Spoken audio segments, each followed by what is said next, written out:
Yo, yo, Yo! yo!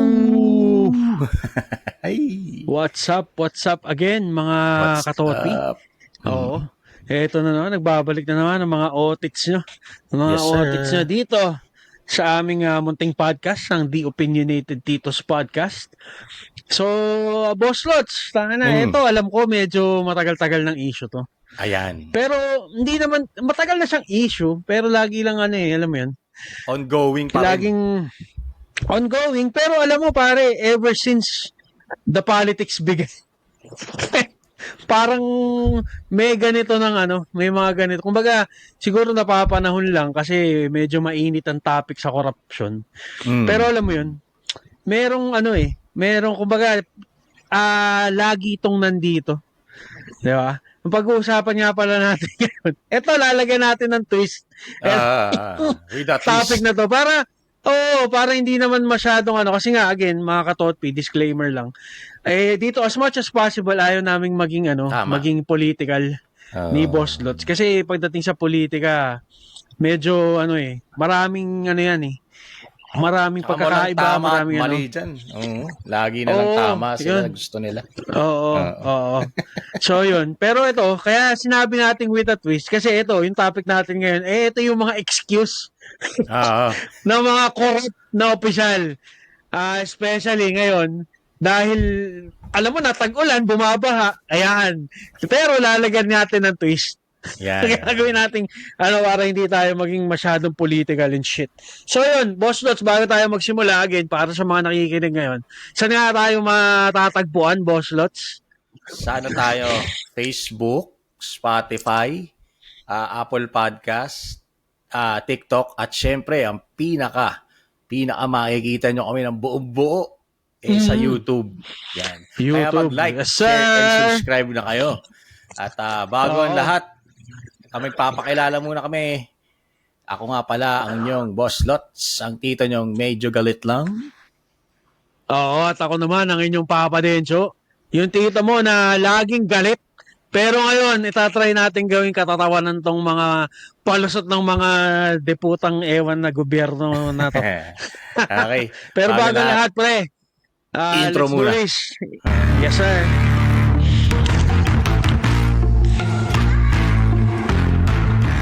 Yaw. So, eto na nga. Magsisimula na kami. Mga yun nga, sabi nga ni Papa Lens, yung gawin nating kakatuwa muna, masyado tayong seryoso sa buhay. Gawin natin ng kakatuwa ng konti. Pero, sige. at least, again, Boss Lots, bago natin simulan, eto, dito lang to natin to gagawin katatawanan Dito lang sa podcast. Pero sa totoong buhay, putang ina, yung mga opisyal, ayusin nyo. Ayusin nyo. Buhay nyo. So, ayun. Without further ado, pre, ito, umpisahan natin, pre. Yung palusot na pag bumabaha daw, kalikasan ang may kasalanan. Ayan. Kakahiya naman sa inyo. Kalikasan ng may kasalanan. Kumbaga parang pre, kapag halimbawa, hindi nila ginawa yung yung trabaho nila, syempre, nangurap na nga So, kapag nagbaha, o kapag hindi gumana yung mga project nilang katarantaduhan, kasalanan ng kalikasan. Pero akala ko ba, dati kasalanan ng gobyerno. Ngayon, sila naman ang nag-excuse na kasalanan ng kalikasan. Kumbaga parang, well, in a way, pre, parang, tawag dito, matatawag mo na parang, yung natural disaster. Well, tayo. Pero pre, kaya ka nga may pondo sa gobyerno para nga magkaroon ka ng way, at least, hindi man 100%, to prevent casualties, di ba? O kaya, yung mga ari-arian, o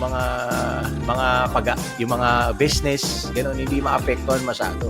Kaya ka nga may project. Grabe naman tong mga politiko na to, kasalanan pa rin ng kalikasan. Hindi ba kasalanan nyo? Diba? Pre, yun na nga. Kumbaga, alam mo kasi pre, hindi naman nabago yan pre. Pagka may mga kapulpulan nang nangyari. Tanga na, pointing fingers na sila pre. At least si Mother Nature ang may kasalanan. Kawawa naman si Mother. Kawawa naman si Mama Nature. Kawawa naman si Mama Nature. Pre. Kasi alam mo, parang ano yan eh. Parang tawag dito. Yung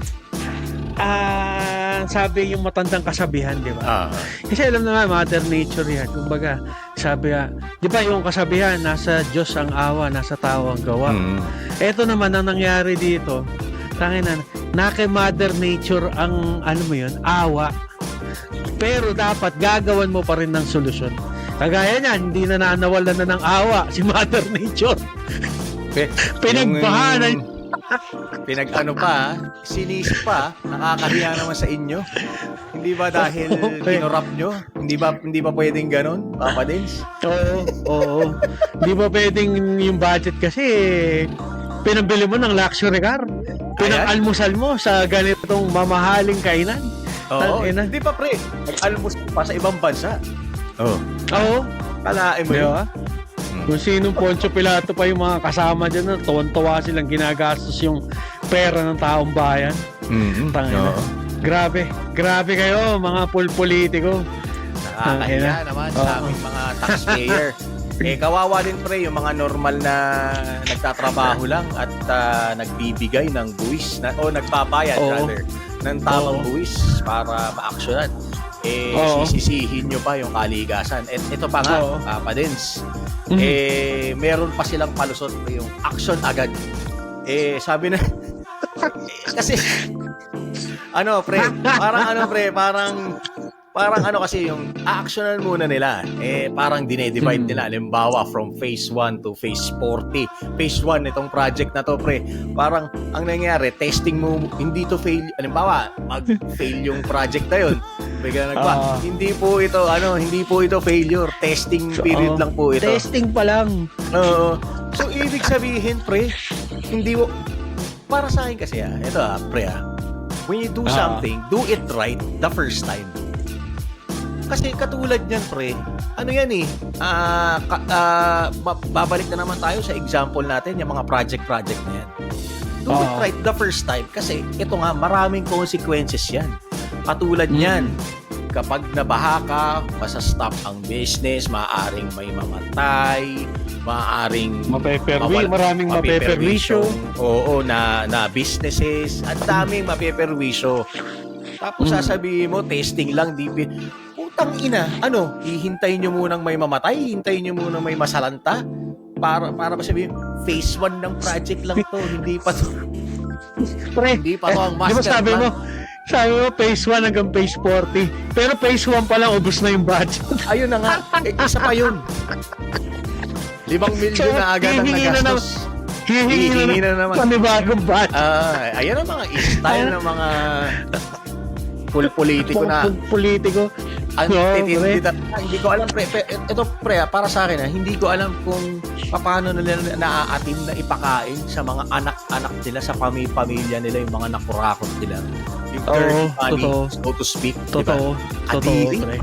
Wala na sila. Sana mas ganyan, pre. Yung mga project na yan, sana mag-apply din yung kasabihan, pre, na yung cut once pero measure twice. Yan, kumbaga, totoo. Di ba? Bago mo... Sige, go, pre. Hindi, ikaw, yung thought mo. Hindi, yung thought I mean, process ang ko dyan, pre, kaya ako naisip yung cut once, measure twice, is, dapat alam mo na sa sarili mo na eto yung budget ko, kailangan kong pagkasyahin to. Sige, given na, putang ina, kumurot ka na dyan. Pero kasi iba dakma yung ginagawa. Pero again, kung ano man yung matitira, ano man yung matitira bago sa paghamig mo, siguraduhin mo muna, pag-aralan mo 2 beses bago mo ilatag or gawin yung project na yun. Di ba? Parang yun nga yung sa mananahe, dangina, 2 beses siya susukatin yung tela bago niya gupitin para sigurado. Di ba? Kasi nga, once na naggupit na nila yun, hindi mo na yun. Hindi mo na kumbaga, maitatahi mo siya, pero hindi na siya yung isang rolyo. Or, mali na yung sizing. Hindi na sasapol. Or ganito yan, pre. Yung analogy mo, dadagdagan ko lang, na pagka namali ka na ng paggupit, magiging tagpi-tagpi na yan. Ayan. Which is yan yung nangyayari ngayon eh. Oo. Di ba? Totoo. Imbis na isa siyang, for example, yung mga flood control na yan. Imbis na isang unit yan, ang nangyayari dahil sumasablay, tinatapalan, tinatagpi-tagpian mo lang, and eventually, yung tagpi-tagpi na yun, hindi siya matibay, and eventually, masisira siya at babaan na naman. Di ba? Totoo. Kasi nga pre, yung hirap eh. Yung mga palusot nila na phase 1 lang yan, testing lang yan. Hindi pre, may nako-compromise sa tao eh. Tsaka hindi, yun na nga, katulad nga ng binanggit mo pre. Ano yan, pagkatapos ng phase 1, failed, siyempre, substandard yung mga materials.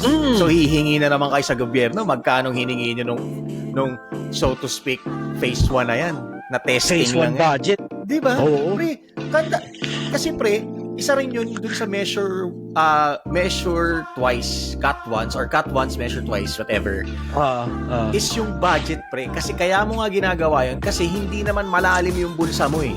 Diba?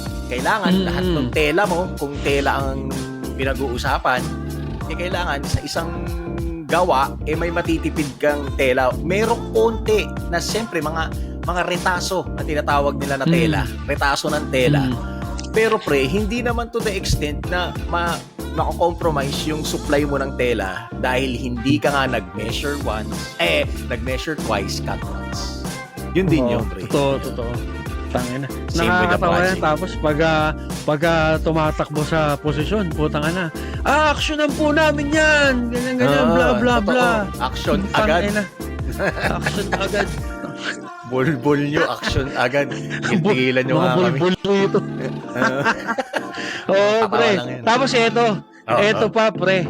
Tangina. Ayun na nga, pre. Speaking of budget, pre.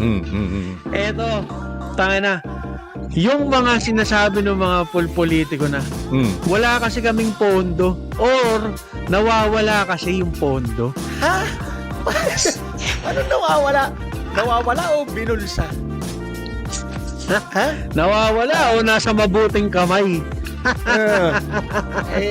Pre, may term pa nga sila yung administrative leakage or ano ba yung contractors emotional distress fund. Ano yun? Parang, kayo lang yun eh, kagaguhan yun eh. Parang ano yan, pre? Okay, pre. Go. Yung sinasabi yung pre, yung parang, ewan ko ako, hindi naman ako maalam sa mga ganyan, pre, kasi hindi naman tayo ako politiko, hindi naman ako tayo professional na analyst ng mga pre. Hindi ka naman Pero sa DPWH. inaano ko dyan, pre.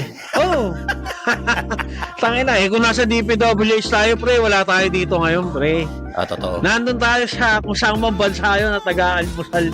Ayan. Almusal ano ko dyan, pre? Paris. Oo, yung mga sinasabi nilang yung mga administrative leakage na yan. Unang-una, ang bakit sila nag-come up ng ganyang term? Saan nagmula? Bakit merong ganun? Diba? Paano, pre? Nami-mismanage nga yung pondo. Puta, parang ito yan pre. Example, di ba substandard na materyales na ibibigay siya. Halimbawa, pre, dun sa substandard, yung hollow blocks na madaling mapulbo, pre. Yung nakita ka na nun, yung mga hollow blocks na ano ba tawag dun? Yung puta, may mga hollow blocks na napupulbo. Maapakan lang ng bata na dudurog na. Pero pre, yung presyo 500 million o 5 million 10 peraso. Yung mga ganong kalokohan ba, pre? Yung mga parang obvious yung na yan, obvious. Pre. Parang alam mo yung yung mga cat's eye sa kalsada. Isa pa yan, pre. Tangina, parang ang presyo pala niyan, pre, is parang nasa 1,000 plus pesos ang isa. Pero ang dinedeclare, market value. Yes, market value niya parang nasa 1,500, ganyan. Sabihin na natin. Pero ang presyo niyan, putang ina, nung nilagay na sa resibo, 11,000 mahigit ang isa. 11,000 pesos is parang sa sa hollow blocks na kagaguhan. Diba? Biro mo kasi pre, nagsimula lang yan sa ghost projects. Kumbaga parang nabubuko na sila unti-unti sa mga proyekto na ginagawa nila. Yung mga over-budget, overpriced, tapos yung mga phase 1 nga na kaninang nabanggit natin, ayan, nagsasanga-sanga na ang mga katarantaduhan nila. Ngayon lang nagkakabukuhan dahil merong resulta eh. Kitang-kita mo, pre. Yung mga dating hindi nagbabaha, bigla nagbabaha. Bakit? Pre, di ba meron pang isang project dyan, pre, na anong tawag dito? Lalong bumaha nung ginawa yung project na yun? Oo. Saan ka naman nakakita nun? Sobrang overpriced. Tapos sasabihin nila nawawala yung pondo. Paano nawawala? Hindi nawawala. Na-equilibrate yun na. Nasa mabuti ng mga kamay. Grabe yung mga ano dyan, pre. Tangina. Tas, nakakatawa doon, dahil maghihiring na sila, pre. Tangina kung ano-ano ng mga pinagsasabi ng mga deputa, pre. Tas magtuturo-turuan na sila, ganyan-ganyan. Yun yung nakakaano, parang anong nangyayari is para lang may maipakita sila sa taong bayan na ito, na may ginagawa sila. Nililitis namin si ganyan kasi nga may ganitong ginawa. Pero eventually, pagka nawala na yung issue, nakalimutan na ng mga Pilipino yung issue, back to normal lang sila, pre. Parang yan yung sinasabi ko na terminology nun na parang yung mga nililitis na yan, yung nahihiring na yan. Yan yung sinasabi ko na parang palit ulo lang sila, pre. Sacrificial lamb, di ba? Sila yung sacrificial lamb. Kasi behind all that, kung hihimay-himayin mo behind all that, pre, may mga mas malalaking tao behind that na mas malaki ang kinukurakot. Ayan. Diba? Yung mga talagang mga head honcho. Ika nga nila. Imaginein mo na lang, pre. Mabalik tayo dun sa contractor na sila Diskaya, pre. Mabalik tayo dun. Ang laki na ng kickback nila, pre. Diba? Sila yung yung naging hot topic nun eh. Ang laki ng kickback nila. What more? Interrupt lang kita. Episode 70 po, yung Diskaya, meron po kami. Yan. Panoorin yan, mga katotsi. Panoorin yan, yung episode 70 namin. So yun nga, pre, na isipin mo na lang yun, yung pamilyang Diskaya, pre. Sila contractor. Technically kasi, contractor lang sila. Ang laki na ng nakukulimbat nila, pre. What more pa yung mga people behind it? Yun nga yung pinangalanan nila, pre. What more pa yung mga tao na yun at kung sino man yung malaking tao sa likod ng lahat ng yan. What more pa yung mga nakukuhang pera nun, pre. Diba? Inano lang yan sila Diskaya, yung mga niname drop na mga politiko. Tangina, ano lang yan, ikaw ang umarap dito. Ano yung tawag dito? Mga pon. Oo, pon. Oo. Tangina, may pon po. Pon, may pinoprotektahang mahal na hari. Yung mga yan. May king yan sa chess. Totoo, boss Lots. Tangina. Kaya grabe. Ito pang nakakatuwa dyan. Nakakatuwa dito. Pre. Parang ang nangyari, pre, nagiging parang art pieces na yun. Alam mo yun? Yung parang, alam mo yung mga project nila na parang work of art yan. Let's say, for example, yung bridge na wala namang pinupuntahan. Alam mo yun, pre, ewan ko kung saan probinsya yun, pre. Meron yun. Nakita ko yun. Yung lang siya, pre, pag nasa highway ka, pinature para nasa right side, left side, yung tulay. Tapos nung natapatan nila yung tulay, wala namang bangin. Pre. Parang kinabit lang yung railing na parang bridge. Di ba? Tangina, grabe. Pre, alam mo, yan, pre, siguro, feeling ko, pre, hindi talaga tulay ang nila dun. Hindi siguro tulay ang art talaga yon, pre. Siguro gusto nilang gawing tourist attraction. Tourist attraction, parang gago, di ba? Biro mo, pre. Tulay, the bridge to nowhere. Isipin mo, pre. Ilang milyon yun? Yun na, papasok na naman tayo sa pondong mga nawawala. Hindi siya nawawala eh. Kitang-kita naman yung kagaguhan nila eh. Kasi, parang ang nangyayari nga, ayun na nga, art, parang sino bang engineer nito? Parang naging works of art na, ewan ko ba, conceptualized art ba yan? Ewan ko ba kung ano yung gagagawa ng gobyerno natin, pre. Yung mga harap-harapan tayong niloloko. na parang makatapos lang ng project kahit substandard na nga yung mga gawa. Ito na nga yung pumasok na parang art kahit hindi na pinag-aralan. Wala na siyang purpose, pre. Pero ang nakulimbat nila, milyon-milyon Malaki. na. Diba? Hindi lang Grabe. baka hindi lang milyon yan, pre. Tangina. Baka ano yan, bilyong piso ang pinag-uusapan natin dito, mga katotpi. Isipin nyo, Tangina. tapos yung mga matatagal na termino, ganun ang laging ginagawa. Diba? Wala na, yumaman na sila, pre. Yung dating walang pera, yung dating kunwari magsisilbi sa Filipino people o sa kapwa Pilipino. Wala na. Wala na, nang nagpayaman pakialam na lang. yan. Oo, nagpayaman Wala na. nang pakialam yan. Nagpalaki ng bulsa, nagparami ng pera. Yan. Tapos nag-travel. Na naman tayo sa travel. Travel. Oo. Tsaka, ang naman sa ano inyo. pa dyan, pre, yung isa pang sining dyan, pre. Ewan ko kung napapansin mo. Kasi parang every time na uuwi kami sa Bulacan, nadadaanan ko doon yung parang, hindi ko sure kung MRT or LRT project ba yun? Dati? Ganyan.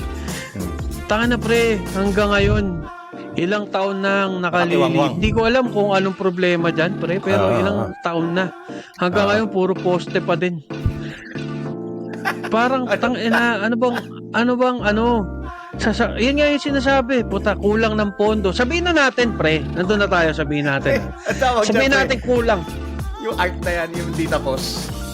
Yung hindi tapos na project na nabubulok na. Ang tawag dyan, urban decay.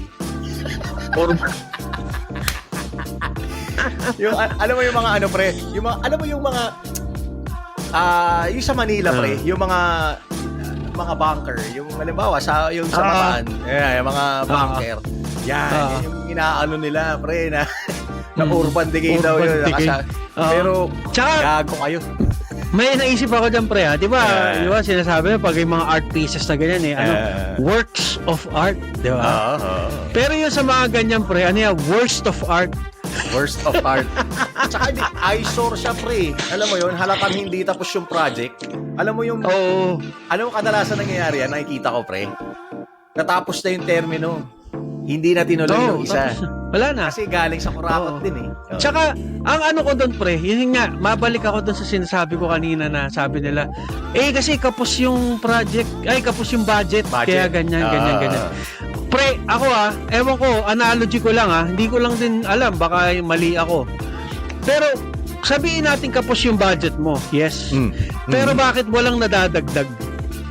Doon sa, Totoo. bakit wala? Hindi gumagalaw. Pero, ibig sabihin nun, pre, na sinabi mo kapos ang budget, may budget na binigay sa'yo. Meron. Kumbaga, pero bakit hindi gumagalaw yung proyekto? wala, nabulsa na yung iba. Ayun na nga yun. Yun lang yun. Tangina. Ayun yan. Minsan matatawa ka na lang na maiinis ka. Sa, na lang din, sa Bulacan na lang din, again, pre. Tangina. Example. Yung kalsada ng Bulacan, tangina, lalo na pag nagawi ka ng Marilao, ng Balagtas, yan, Giginto, Bukawi. Tangina, yung kalsada dyan, pre, para ka nagte-trails. Tangina. Kaya, alam mo, yung Bulacan, konti na lang talaga mapapalitan na yung pangalan niyan eh. Hindi na magiging Bulacan yan, magiging Lubacan. Lubacan na, pre, ang pinopropose na palitan ng pangalan ng Bulacan. Parang yan, pre, asan yung dinaanan? Sa Bulacan ba yun? Yung dinaanan namin ng lubak-lubak? Hindi yata. Pre, Bulacan yan, most probably. Yung parang Kaya pre. nung nagpunta ba kayo sa amin, pre? Yung parang ibang part ng kalsada, puro lubak. Tapos mapuputol doon. Siguro, nalipat na ng distrito, pre. Hindi niya project. Hindi niya idinama. Parang gano'n yung mga datingan. Ganun ang dyan sa, Wala, hindi servisyo ng kapakanan ng mga mamamayan ang ginagawa nyo. Kumbaga, hindi serbisyo, perwisyo ang inyong binibigay. Doon na lang sa lugar namin, pre. Tangina. Ako, may medyo matagal na kami sa Bulacan. Parang grade school ako nung lumipat kami ng Bulacan. Pre, may kalsada doon, parallel siya ng main road. Yung main road maayos. Pero yung mga kalsada sa looban na parallel ng main road, sira-sira, pre. Pero ang laging inaayos dyan, yung main road. Main road lang. Kasi tangina, ewan ko pre, hindi ko maintindihan. Tangina, siguro kasi baka si Mayor doon lang sa main road dumadaan, hindi siya dumadaan doon sa ano. Pero kasi buo maayos yung main road yung mga daan sa loob-looban yung sira-sira na parang pre, elementary ako, lumipat kami ng Bulacan. Ganun na yun pre. Hanggang ngayon, puta, nagtatrabaho na ako. Putang ina, eto, tito na ako't lahat, pre. Na-opinionated tito na ako. Ganun pa rin. Na parang tangina na. Ay, nako, kahit sino maupo, putang ina. Ang laging ganyan. Tapos, syempre, alam mo na, pag mag-e-election, gagawin na naman yung maayos sa kalsada, naghahabol ng pondo. Siyempre, pabibo na naman. At vicious ito cycle, pa yung, pre. Ito pa yung mga ito pa matinding palusot, pre. Hindi hindi na to flood control project. Flood making project na Alam mo yun nga yung kanina, pre. Na parang gagawa ka na ng flood para makakuha ka na lang ulit ng pondo. Alam mo yun, pre? Well, totoo, di ba? pre. Parang parang magandang yan. Gumagawa ka ng problema para makakuha ka ng pondo. Gets mo? Pondo. Oh. Parang yung yung lagi nating na-encounter, pre. Yung binubutas yung kalsada na hindi naman dapat butasin. Totoo. Alam mo yun? Hindi naman gagawa sira. sila ng gagawa sila. Para nga, makuha na naman nila yung pondo. Sabihin nila, 95% na tapos yan. Pero hindi, pre. Gumawa na naman kayo ng problema para makakuha na naman kayo ng pondo. Ang pondo. Yes, sir. Yun ang pinakamatindi doon. Alam mo, kahit saan ka, kahit saan probinsya ka, kahit sa Maynilaan ka, lagi kang may makikita yan. Pag mag-e-eleksyon, pansin mo, pre, di ba? Before mag-election pa o before mag-election, pre. Kita nyo yung kalsada nyo, butas-butas. Di ba? Butas-butas. Bakit? Kasi nga, kailangan na naman nila ng pondo. O kaya, pre, ganito gagawin niya. Isa pang naiisip ko, bubutasin nila. Gagawa sila, babayaran nila yung magbubutas ng mura lang. Kukuha sila pondo para hindi man sila manalo. May kickback na may sila. pondo na. Oo, nandun na yung pondo. May pera na sila. Oo. Ayan. Tsaka lalo na yan, pre, kung yung mga alam nilang hindi na sila mananalo, pre. Ayan. Yun. Typical yan. Yung mga alam nilang hindi na sila mananalo. Bubutasin na nila. Bubutas na yan. Maninira na ng kalsada yan. Oo. Para makakuha ng pondo. Style. Ewan ko ba kung bakit yung iba binoboto pa rin yung mga mayor nila na ganyan o kung sino bang may project. Ewan ko kasi, alam mo, pre, bukod sa politiko, alam mo kung sino pang may mga kasalanan dyan? Bukod sa politiko, yung mga bobotante. Yun. Tayo rin, mga botante ang may kasalanan. So, totoo. Yun na nga, kung pinaglalaban natin yung vote smartly, hindi lang kung kaninong kaalyado ka, doon ka lang, hindi. Mag-isip ka din. Hindi porkit kaalyado ni ganyan, hindi mo na iboboto. Hindi porkit kaalyado ni ganito, hindi mo na iboboto. Hindi porkit kaalyado nung ayaw mong gagawa na rin ng masama or what. Tsaka ang ko pa dyan, mga katotpi, isa ko pang dyan. Sa akin sana, kung sino man yung manalo, kung hindi man yun yung manok mo, suportahan mo. Ayan. Hindi yung hahanapan mo ng porque hindi nanalo si ganito, ayaw niya kay ganito dahil nanalo. Hindi na nasusuportahan. Yung mga proyekto. Tsaka ito pa isa. Ang pa dyan, isa pang vicious cycle na nangyayari dyan, pre. Pag yung sinundan mo, for example na lang, sa mayor na lang, pre. Yung sinundan mong mayor, kung ano man yung maayos niyang ginagawa, ituloy mo na. Oo. Hindi yung babaguhin mo pa para lang masabing may ginawa ka. Ayan. Yung mga ganyan, mga klaseng bagay. Tinitiwang nyo yung mga dating project na dapat okay sana, di ba? Pero dahil gusto mo, ikaw yung bida, sa'yo galing yung project, i-abandon mo yung magandang ginawa. Gagawa ka ng sarili mo. And the cycle continues. Alam mo, tuloy-tuloy lang yan, pre. Hindi natatapos yung ganyan. Doon na lang sa lugar namin sa Bulacan, pre. Kada na lang may bagong mayor na uupo doon. Yung na lang. Project. Hindi tapos. May mga project. For example na lang, yung pwesto ng mga nagtitinda sa palengke, yung ayos nung sitwasyon ng traffic doon sa lugar namin.